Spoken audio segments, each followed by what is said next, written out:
ಹಬ್ಬವು ಮುಗಿದೋಯ್ತು, ದಿನಗಳು ಕಳೆದೋಯ್ತು, ನಿನ್ನನ್ನು ಕಳಿಸೋ ಕ್ಷಣ ಬಂತು. ಗಣಪ ಕಣ್ಣಲ್ಲಿ ನೀರಿನ ಹನಿ ತಂತು.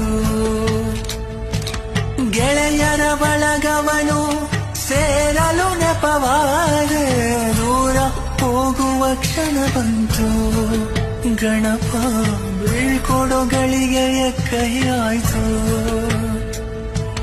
ರಾತ್ರಿಯೆಲ್ಲ ನಿತ್ಯ ಕೆಟ್ಟು ಚಪ್ಪರವ ಹಾಕಿದೆವು, ಕಳಚುವುದು ಹೆಂಗಯ್ಯ. ಪ್ರೀತಿಯಿಂದ ಪೂಜಿಸಿದ ಮೂರುತಿಯ ನೀರಿನಲ್ಲಿ ಮುಳುಗಿಸೋದು ಹೆಂಗಯ್ಯ.